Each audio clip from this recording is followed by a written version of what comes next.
안녕하세요. 이번 시간은 수학입니다.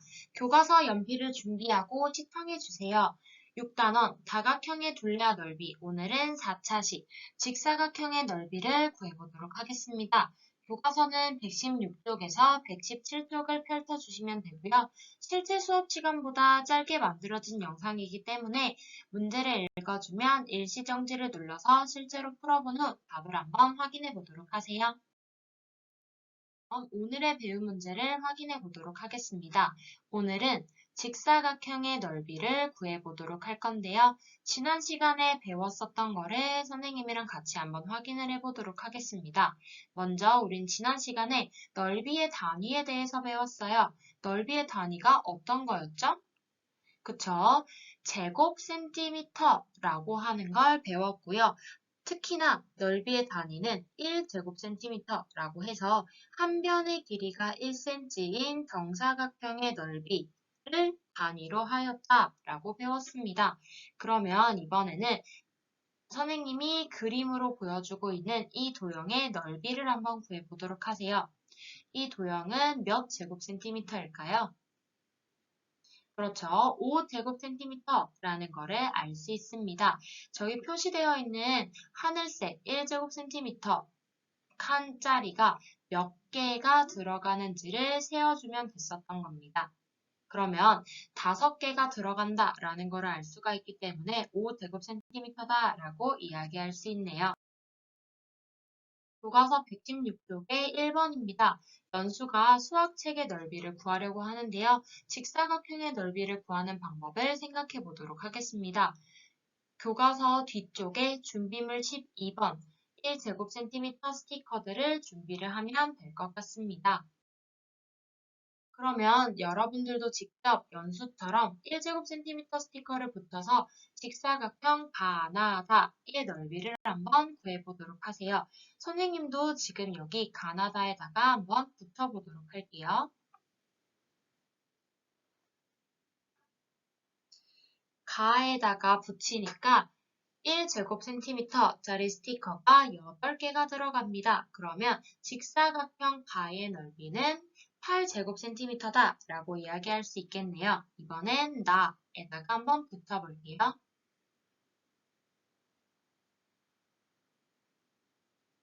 나에다가는요 1제곱센티미터짜리가 12개가 들어갑니다. 그러면 직사각형 나의 넓이는 12제곱센티미터다 라고 이야기할 수 있어요. 마지막 다에도 붙여보도록 하겠습니다.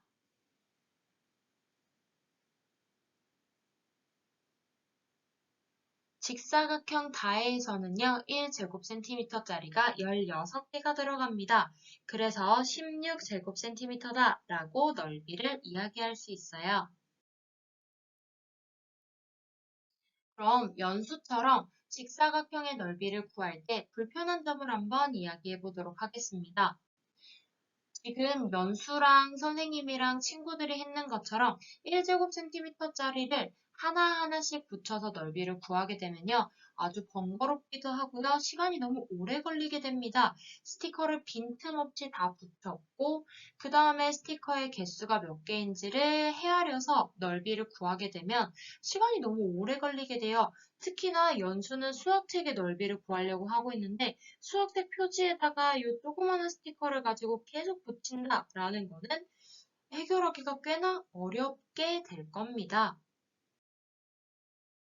그럼 어떻게 하면 직사각형의 넓이를 쉽게 구할 수 있는지 방법을 이야기해 보도록 할게요. 지혜와 준기가 아이디어를 주고 있으니까 한 명씩 확인해 보면서 알아보도록 할게요. 먼저 지혜입니다. 지혜는요, 가로와 세로에 한 줄씩만 1제곱센티미터짜리를 놓은 후에 그 개수를 곱해서 단위 넓이, 즉 1제곱센티미터짜리의 개수를 구해주면 된다 라고 이야기를 했고요. 분기 같은 경우는 각 변에 1cm가 몇 개인지 표시한 다음 둘을 곱해줘서 단위 넓이 1제곱센티미터의 개수를 구하면 된다 라고 이야기를 했습니다. 그러면 117쪽의 2번 문제를 한번 해결해 보도록 할게요. 직사각형의 넓이를 구하는 방법을 알아보도록 하겠습니다. 가를 이용해서요, 직사각형 가나다의 넓이를 한번 구해보도록 하겠습니다. 여러분들이 자를 사용해서 가나다의 가로와 세로를 재어봤으면 선생님이랑 같이 표를 채워보면서 넓이도 한번 알아보도록 하겠습니다. 직사각형 가의 가로는 4cm고요. 세로는 2cm가 됩니다. 그렇게 되면 넓이는 얼마냐라고 했을 때 우리 아까 중기가 이야기했었던 거를 떠올려 보면서 계산해 보도록 하겠습니다.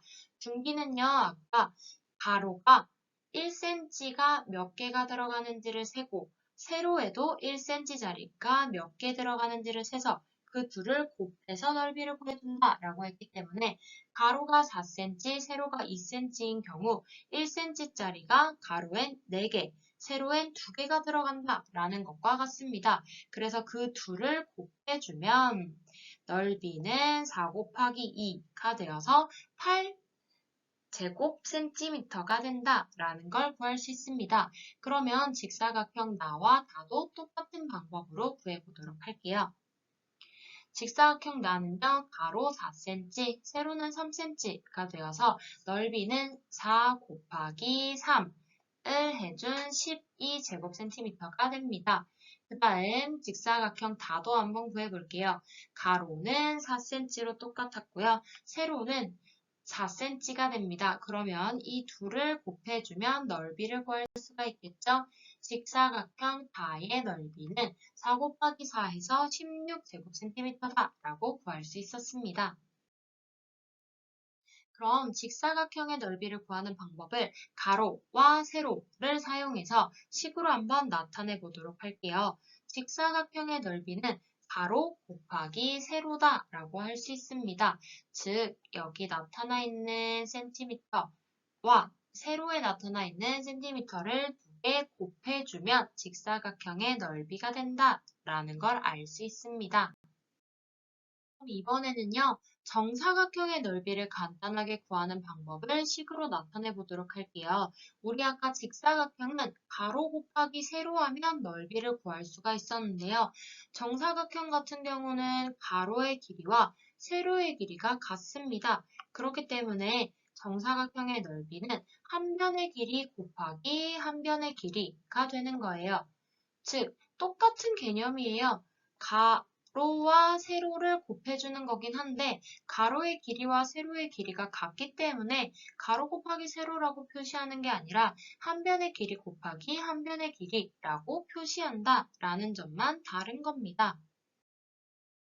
그럼 직사각형의 넓이 구하는 방법, 정사각형의 넓이 구하는 방법의 같은 점, 다른 점 한번 이야기해 보도록 할게요. 일단 같은 점은요, 직각을 이루는 두 변의 길이를 곱해서 넓이를 구한다 라는 겁니다. 즉, 사각형이 이렇게 있으면 가로와 세로를 곱해서 직사각형도 넓이를 구했던 거고요. 정사각형도 한 변의 길이 곱하기 한 변의 길이 했다라는 거니까 즉 똑같이 가로 곱하기 세로를 했다라는 건데 가로와 세로는 서로 직각을 이루는 두 변입니다. 그래서 직각을 이루는 두 변의 길이를 곱해서 넓이를 구한다라는 개념은 같지만 다른 점은요. 직사각형은 직각을 이루는 두 변의 길이가 달라서 가로와 세로의 개념이 있지만 정사각형은 두 변의 길이가 같습니다. 직각을 이루는 두 변의 길이가 같기 때문에 가로, 세로 개념이 필요 없이 그냥 한 변의 길이 곱하기 한 변의 길이라고 계산해도 된다라는 겁니다. 그럼 종이로 주어진 크기의 직사각형을 만들어 보고요. 여러분들이 넓이를 한번 구해보도록 하세요. 우리가 아까 직사각형 넓이를 구하는 방법으로는 가로 곱하기 세로다 라는 거를 배워봤습니다. 그래서 여러분들은 직접 이 크기의 직사각형을 만들어 보고요. 넓이를 한번 구해보도록 하세요. 선생님은 표만 한번 같이 채워보도록 하겠습니다. 식을 이용해서. 자, 그러면 가로는 21cm고요. 세로는 27cm이기 때문에 넓이를 구하려면 가로 곱하기 세로를 해주면 되는 거겠죠? 21 곱하기 27을 해주면 567제곱센티미터다 라는 걸 알 수가 있고요. 두 번째 직사각형입니다. 이건 정사각형과 똑같네요. 가로가 100cm, 세로도 100cm 두 개를 곱해주게 되면요. 그럼 오늘 배운 내용을 정리해 보도록 할게요. 오늘은 직사각형의 넓이를 구하는 방법을 배워봤습니다. 직사각형의 넓이는요, 가로 곱하기 세로를 해주면 됐었고요. 여기서 한 가지 더 배워봤죠. 정사각형의 넓이 같은 경우는 가로와 세로의 개념이 없기 때문에 한 변의 길이 곱하기 한 변의 길이를 해주면 정사각형의 넓이를 구할 수가 있었습니다. 오늘의 과제예요. 오늘은 수학익힘책 76쪽, 77쪽을 해결해 보고요. 다음에 암호문을 완성해 보시면 됩니다. 수익의 답을 글자로 바꿔서 문제칸에 적고요. 사용하지 않는 글자는 힌트칸에 적어봅니다. 문제랑 힌트를 보고요. 넌센스 퀴즈를 한번 풀어보도록 하세요. 오늘의 수업은 여기까지입니다. 출처는 다음과 같습니다. 그럼 다음 수업 시간에 만나요.